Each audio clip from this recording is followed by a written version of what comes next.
Please come in. Hi, Miss Lim. I'm so glad that you're coming today. Hi. How are you? I'm okay. So, let me introduce myself again. I'm Cao Xue, the dietitian of this hospital, and I really want to help all my clients to have a better well meal planning to improve their overall health. So, in our last consultations, I have collected some info from you, right? Yeah. So after I analyze it, there are some suggestions can be made to have a more healthier body. The overall status is okay, but still have some improvement can be done.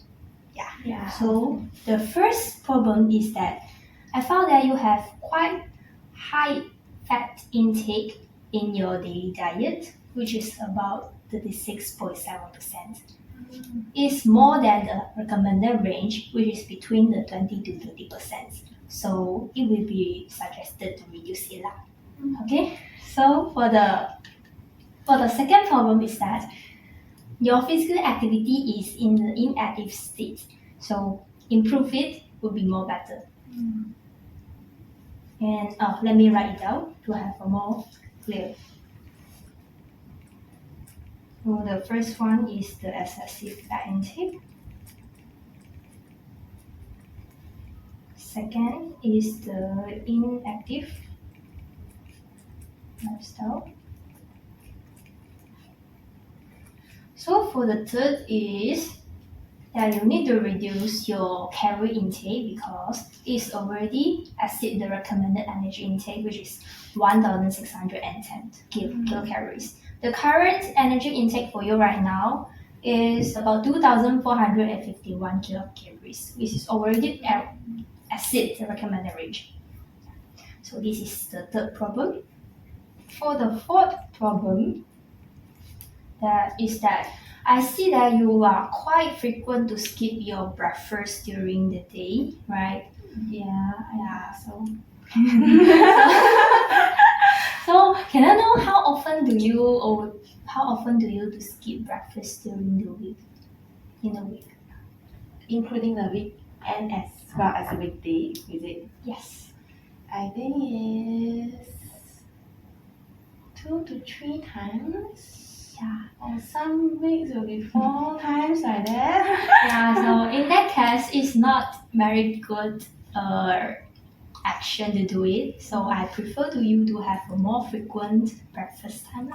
Okay. So for the last problem that I could see is that your amount of carbohydrate is lower than the recommended value.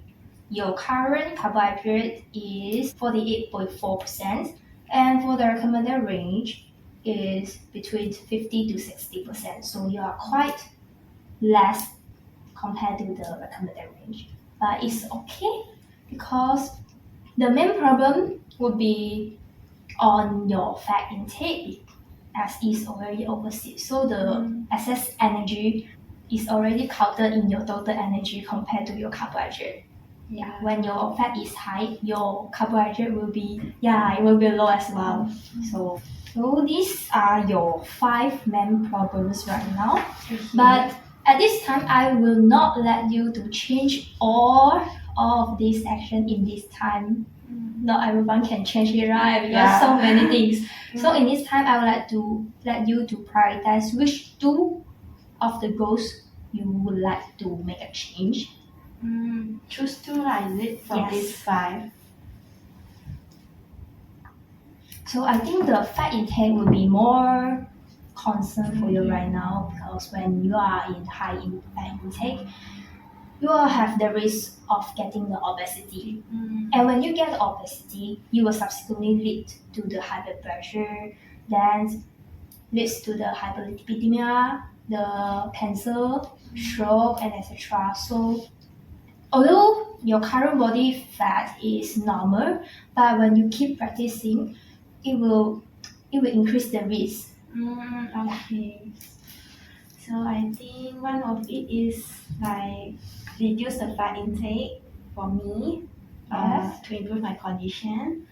So the another one I think which I can like more motivated right now is like improve my physical activity lifestyle like that. Okay, great. So I will focus these two goals right now. Okay. So now I I would like to know your current knowledge on knowing what kind of food normally contain high fat intake, contain high fat. Yeah. Can you give me some examples? For the food that have high fat, Yes. I think it's the fried food. Yeah, that's all. I think it's a fried food. Yeah, so this is correct because all fried things like fried rice, fried chicken, fried nugget, all these things, yeah, is contains high fat. That's correct.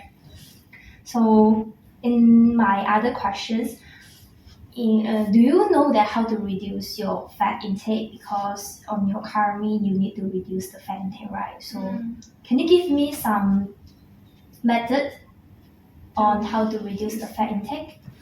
I think it's one way is like reduce the intake of these fried things, fried foods like that. Yeah, that's correct.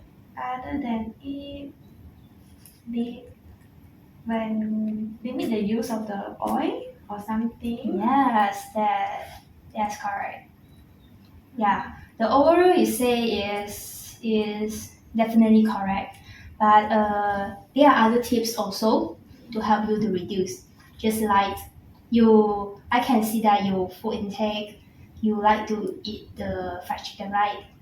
Yeah. So fried chicken really usually contain high amount of fat, but if you really want to consume it, I will not very force you to completely cut it down. Yeah, I will not do that. So instead of cut it out, I will suggest to you to remove the skin. Yeah. The skin of the Yes. The skin of the fried chicken. Yeah, you just eat the flesh. So this will definitely reduce the fat intake. Yeah. Okay. So other than the fried chicken, I also see that you quite eat the fried rice, right? Yeah. So fried rice usually contains high amount of fat, and usually it contains about 1 teaspoon of fat.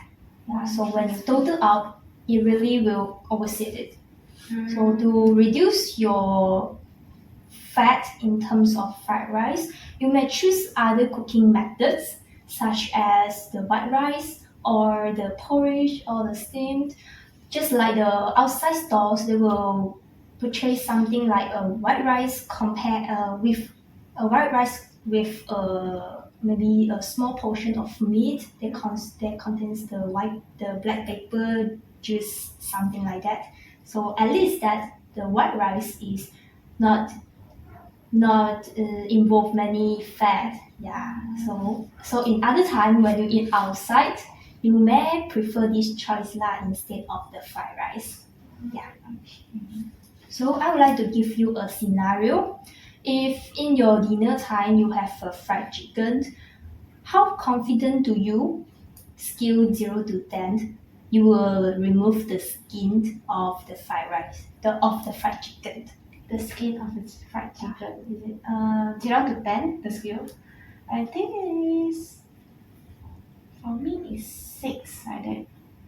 6. Yes, I can see that there's quite a high marks. But what about the remaining 4 marks? What obstacles make you maybe not peel off the fried chicken skin? Sometimes it's lazy. I think it's bite only. Then I just only buy it and eat it. So like in that time will not remove the skin lah. Yeah, because you think the fried chicken skin is very juicy, right? Yeah. The whole soul is in there. Yeah. But so the 6 marks also means that you might peel off the fried skin in some times, right? Yeah. So in this case, I will not force you, but maybe you can try. If you remember, Okay. you can try to remove it. So instead of the fried chicken, for the soup like curry soup or the laksa soup, this kind of noodles also contains high fat intake. So maybe you can, when you consume this kind of food, you just eat the noodles instead of drinking the soup lah, because the soup always contains high fat content. Okay. And I can also see that you always eat the economy rice. You always to put the gravies, the sambal like that, right?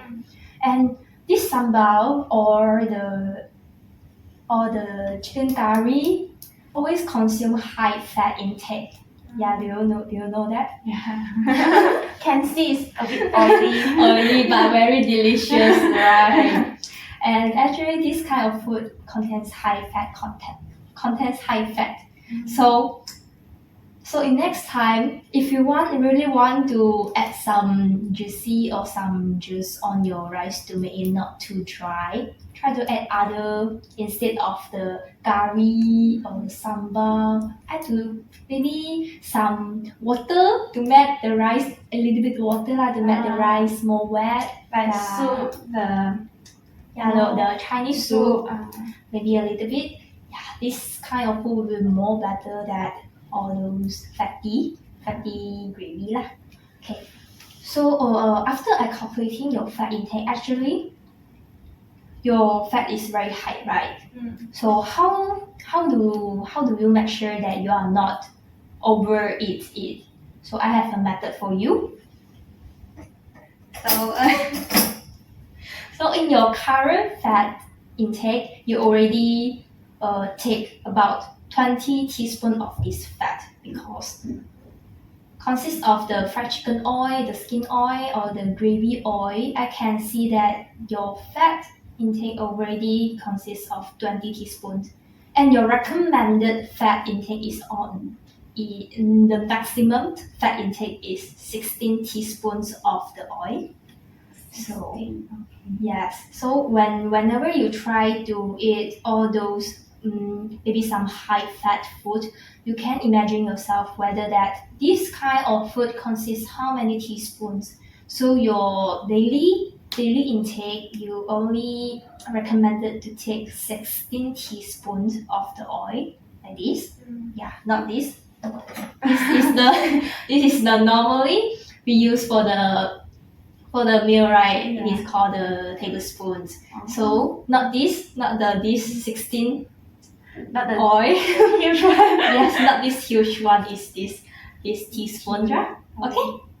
Okay, I'll try like that. So is it okay for you right now to know about how to reduce the fat intake? Yeah, I think have a more better information and more clear for you to achieve this by reducing the fat intake. Yes, that's great. And for this factor, I would like to ask you one more question. So after knowing all these kind of things, how confident do you to make sure that same as the previous questions, the scale 0 to 10, how confident do you to reduce the fat intake in your daily life? I think would be 7 to 8. Yeah, that's great. So it seems that you are you know quite well about how to reduce the fat intake, right? Okay, I will try my best to achieve it. Yeah, that's good. Okay, now we move on to your physical activity. Is it okay? Can. So can I know what kind of exercise that you usually do during your day? I think for a week, maybe have playing badminton or like brisk walking like that, or like just walking. So you are a student, right? So Yeah. will it be busy for you doing exercise? Sometimes will be not have the time to do it because I have a lot like tasks to do. So maybe in that Assignments. maybe in that time will be like the physical activity like doing this will be reduced Yeah, not like very consistent to have performed the physical activity in a way. Yeah, I can see that. Okay, so because I would like to suggest, if can, I would like to suggest you to have 115 minutes moderate activity in a week. In a week. Yes, in a week. So I can see that you always perform the badminton and the brisk walking, right? So consider you have a busy schedule. Sometimes you can split it up the 150 minutes into the 30 minutes in a day, or 30 minutes in a day for in 5 days. So when total out, it will be around 150, right? So if you really don't have time to do activities outside, there are also some indoor activities you can do. Yeah, is it like So for the moderate activity, I define for you for the moderate activity. So when you are doing something exercise that you after doing those activities, you can talk but you cannot sing. These kind of activities will be classified into the moderate activities. So some indoor activities such as the household chores like washing your car, sweeping the floor, or cleaning your room, something like that will also classify in the moderate activities. As long as you can talk but you cannot sing, this kind of activities already considered. So can I know how confident do you to really maybe do 115 minutes of activities in a week? How confident do you really can do it? Scale from 0 to 10? It's a good question. I think it's 4 to 5. 4 to 5. Yeah. Yeah. So it is okay to have this goal, but can I know what is the reasons of it to have this score? Is it because on your busy schedule, the academic? Yeah, actually mainly depends on the busy schedule on the academic, like have a lot of assignment lah in our terms, like because if have many tasks to do in our time and need to perform a physical activity as well, it's very difficult for me to afford it. So I would think it's quite difficult. So maybe I will choose to do the assignment first, complete the assignment first, instead of going to exercise in the time. I can see your problems. So you would not prefer to at least got time lah. You only will go for the badminton for about 1 and 2 hours.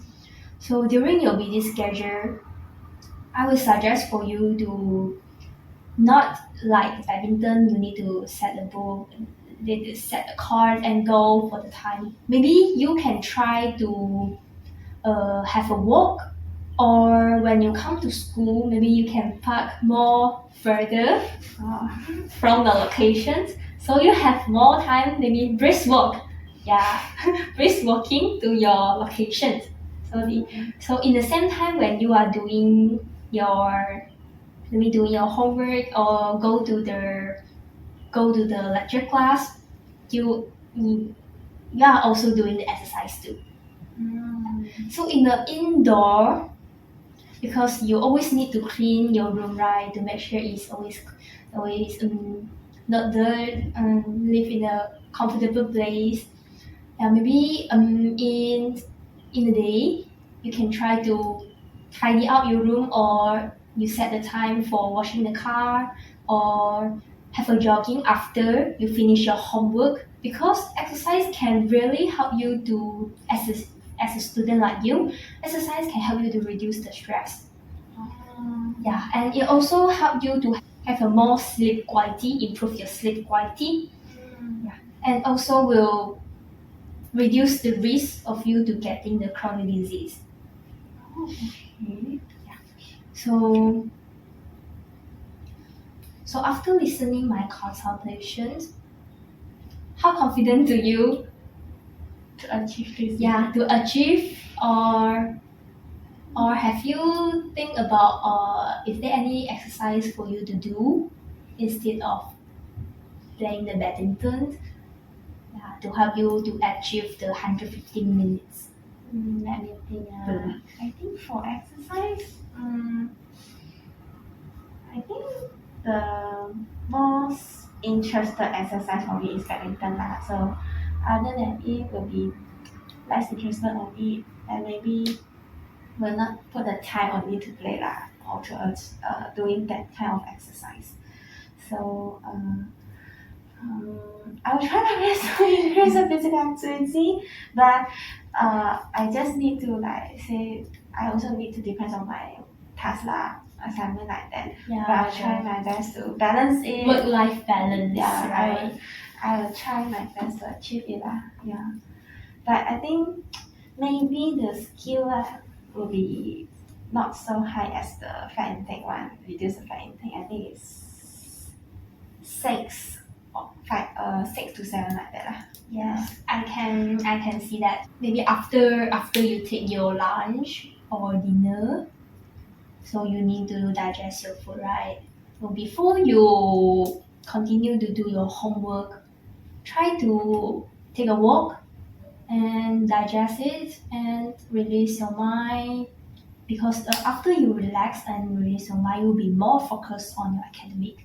So I have covered these 2 goals, and I would like to summarize it again. So your fat intake is recommended to reduce into 16 teaspoons of fat. Yeah. So you can, if you really to monitor your fat intake, you can always maybe you can do a food record and record down how many servings you take during your lunchtime or during your meal times, so you will know more well about how many fat intake for your current stage right now to avoid overseed it in the later meal. Yeah. So for the activity level, you can try to have a walk after your lunch as well as brisk walk to your lecture room to have a more higher activity level lah. Is there any questions for you right now? Or is there any misunderstanding or you are curious on something? I just have one question now. So just for depends on your previous one, you have set a 5 goals, right? So one will it also is the reduce the excessive energy intake, is it? Yes. So if I reduce the fat intake, so it must be tally like also reduce the excessive energy intake, is it? So okay. So the excessive energy intake, the most energy that consists in your energy is originally based on your fat intake because your fat intake already overseed. So this will subsequently will overseed your total energy intake because 1 teaspoon of fat is already consists of 45 calories. So when your fat intake already overseeds, your energy intake will also keep going increase. Yeah. So when you can control your fat intake, your energy intake will also reduce at the same time. Okay. So at this time on, you can try to reduce your fat intake. So after maybe a few weeks later, when you come a follow up again, I will help you to check on your fat intake. Yeah. So is there any time for you? Maybe we can book a follow up section for the next time. Next time. Maybe 3 weeks later. Are you free? 3 weeks later, let me think. I think okay, good. Okay, right. Okay. So in the next 3 weeks later, when you follow up again, I will help you to check on your fat intake as well as your activity level. So the other 3 goals will be discussed again in our next section. Okay. That's all. Okay. Thank you so much, Miss Lim. Thank you, doctor. Have a great day. Okay. This paper I can tell you. Yes. Thank you, doctor. Thank you.